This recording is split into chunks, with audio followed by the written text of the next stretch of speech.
Have you ever struggled with your identity or had to make the decision of being yourself or conforming to a group? If you have, then you need to read the book Stargirl by Jerry Spinelli.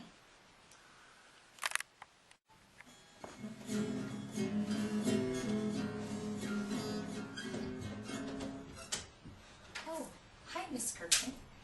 Mr. Martin said that you needed to speak with me.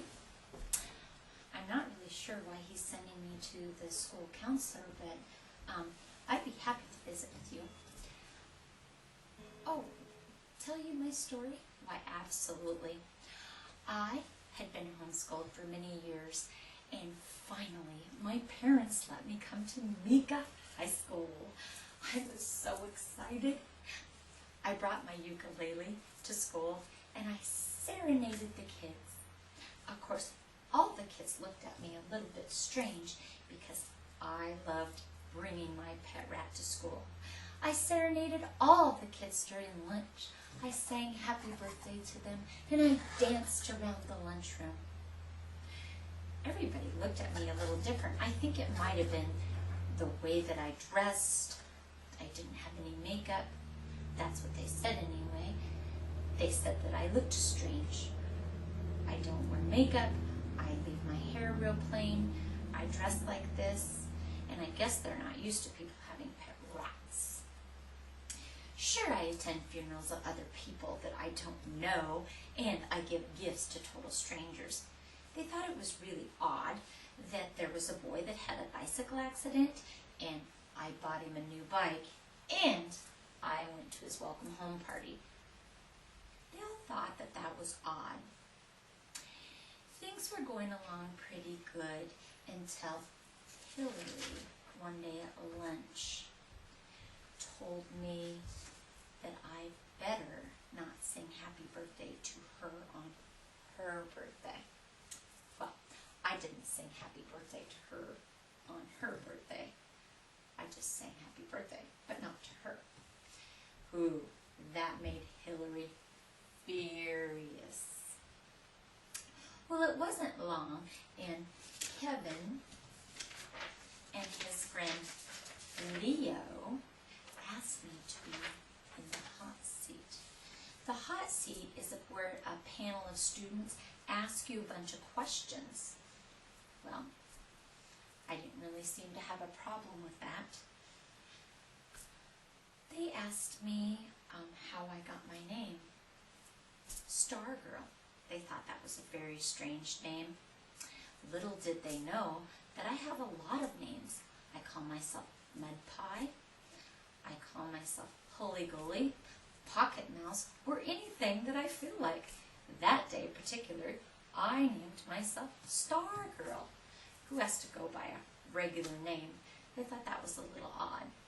They also wondered why that I cheered for both teams at the basketball games and the football games. They think that you only cheer for one team. I said, let's celebrate both teams. Don't we want both teams to win? Well, I guess they think that's strange too.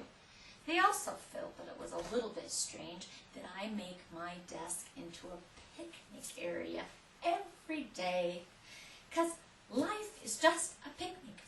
Life is wonderful. One day, Leo was curious about me, so he followed me home. He wanted to know where I lived and who I lived with, evidently, but I ditched him. The next time he followed me, I took him to an enchanted place.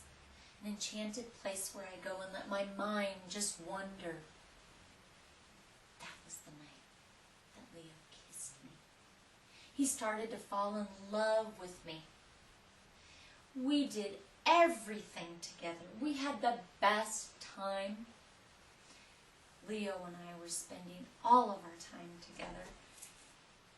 And then Leo became uncomfortable because all the kids at school started shunning him.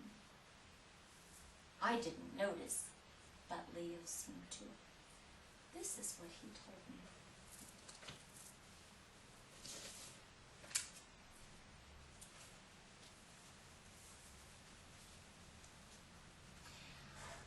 continued the conversation for the next couple of days. I explained the ways of the people to her. I said, "You can't cheer for everybody." She said, "Why not?" I said, "A person belongs to a group. You can't belong to everyone." She said, "Why not?" I said, "You can't just barge into funerals of perfect strangers." She said, "Why not?" I said, "You just can't." She said, "Why?" I said, "Because." I said, "You have to respect other people's privacy. There's such a thing of not being welcome." I said, "Not everybody likes having somebody with a ukulele sing happy birthday to them." She said, "They don't?" "This group thing," I said, "it's very strong. It's probably an instinct. You find it everywhere, from little groups, like families, to big ones, like a town or school, to big ones, like a whole country." "How about really, really big ones?" she said, "like a planet." "Whatever," I said. "The point is, in a group, everyone acts pretty much the same. That's kind of how the group holds itself together." "Everybody?" she said. "Well, mostly," I said. "That's what jails and mental hospitals are for, to keep it that way." "You think I should be in jail?" she said. "I think you should try to be more like the rest of us," I said. "Why?" she said. "Because," I said. "Tell me," she said. "It's hard," I said. "Say it," she said. "Because no one likes you," I said. "That's why. Nobody likes you." "Nobody?" she said. Her eyes covered me like the sky. "Nobody?" I tried to play dumb, but that wasn't working. "Hey," I said, "don't look at me. We're talking about them. Them. If it was up to me, I wouldn't change a thing. You're fine with the way you are. But we're not alone, are we? We live in the world of them, like it or not." That's where I tried to keep it on them. I didn't mention myself. I didn't say it for me. I didn't say, "If you don't change, you can forget about me." I never said that. After Leo said this to me, I decided I would change. I put makeup on. I curled my hair, bought myself a pair of jeans and a t-shirt, cute little belt, painted my fingernails, wore red lipstick, and put on lots of makeup. I went to school. I called myself Susan. I talked different. I talked like the other girls in our school.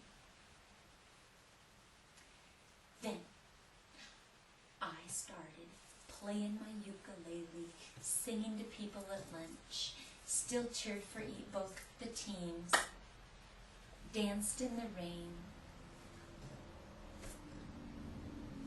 and people shunned me, and they shunned Leo. Leo couldn't stand that his best friend, Kevin, wouldn't talk to him anymore. The whole school acted like Leo and I weren't there. Leo found this hard to handle. And pretty soon he started paying less and less attention to me. I'm sure you're wondering, Miss Kirkman, did Leo choose me, the love of it, choose me, the love of his life? Or did he conform to the group? Well, if you want to find out, you need to read Jerry Spinelli's